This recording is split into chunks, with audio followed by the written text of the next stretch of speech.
교통사고로 갈비뼈가 골절됐습니다. 합의금 얼마나 받아야 할까요? 오늘은 교통사고로 인한 갈비뼈 골절 시에 적정한 합의금은 얼마인지, 그리고 어떻게 합의를 해야 하는지 자세히 알려드릴 겁니다. 이 내용만 제대로 알고 계셔도요, 합의금 손해보지 않고 최대한 많이 받게 되실 거니까요, 영상 끝까지 시청하시기 바랄게요. 갈비뼈 골절의 양상은 두 가지로 나뉘는데요, 한 개의 늑골이 경미하게 골절된 경우가 있고, 두 개 이상의 늑골이 다발성으로 골절됐거나 한 개 이상의 늑골이 심하게 골절된 경우입니다. 이 골절 양상에 따라서 합의금도 달라지게 되는데요, 먼저 한 개의 늑골이 경미하게 골절된 경우를 살펴보겠습니다. 일반적으로 이런 골절은 처음에 가슴 통증이 있어서 엑스레이를 촬영했지만 명확한 진단이 나오지 않고 1, 2주 후에 촬영을 해보니까 골절이 발견된 거죠. 이런 골절은 회복기간이 약 한 달 정도로 예상이 되는데요, 경미한 늑골 골절의 적정 합의금은 도시이용 임금 기준 300에서 600만원 정도로 합의되는 경우가 많습니다. 경미한 늑골 골절로 합의를 하실 때는요, 과실이 어떻고 입원은 얼마나 했고 이렇게 세부적인 걸 하나하나 따지는 것보다도 금액적으로 접근하는 게 유리합니다. 후유장애가 남지 않는 진단인 만큼 보험사가 합의금으로 지급하는 항목 중에서 일시 수입이라는 항목이 빠지게 되거든요. 그래서 남은 항목이 위자료, 휴업손해, 기타 손해배상금인데, 이걸 최대한 합산해도 여러분이 생각하는 것보다 적은 금액이 산출됩니다. 그래서 보험사와 합의를 할 때 나는 이 정도 금액은 받기 원한다 라고 단도직입적으로 요구를 하는 것이 좋습니다. 그럼 보험사 담당자가 어느 정도 지급 가능한 금액선을 제시할 거예요. 그 금액이 적절하다고 판단되시면 합의를 하시면 되고요, 부족하다고 생각된다면 시간을 좀 두고 통원 치료를 받으면서 협의를 해나가시면 되겠습니다.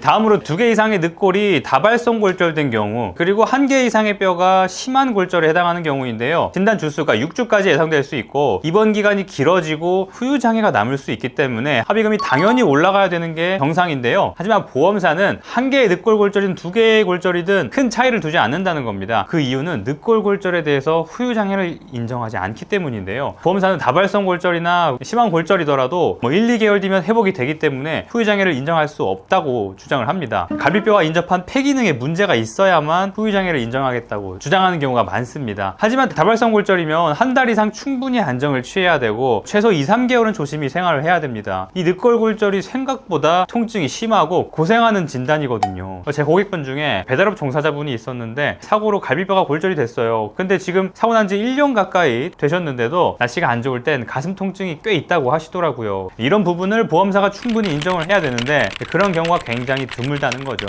보험사는 최대한 낮은 금액을 제시하기 때문에 교통사고로 갈비뼈가 다발성 골절된 분들, 골절 상태가 중등도 이상인 분들은 입원 기간을 최대한 확보하시는 게 좋고요, 후유장애 진단을 받아서 확실하게 합의금을 청구하셔야 됩니다. 갈비뼈 다발성 골절, 중증 골절의 합의금은 도시일용임금 기준 1000만원 전후 또는 그 이상의 합의금을 받아볼 수 있습니다. 개인 소득에 따라서 합의금이 달라지는 부분이 있으니까 참고하시기 바랄게요. 갈비뼈 골절 사고 합의금은 이렇게 골절 상태에 따라서 큰 차이가 발생하기 때문에 사고 초기에 보험사에서 제시하는 금액에 무조건 합의하지 마시고 적정한 합의금인지 신중하게 알아보신 다음에 합의를 하시기 바랄게요. 오늘 영상이 여러분들께 도움이 되셨길 바라고요, 앞으로도 여러분들이 생활하시면서 도움될 만한 보상 정보들 꾸준히 올릴 거니까요, 구독해 놓으시기 바랄게요. 영상 끝까지 봐주셔서 감사합니다.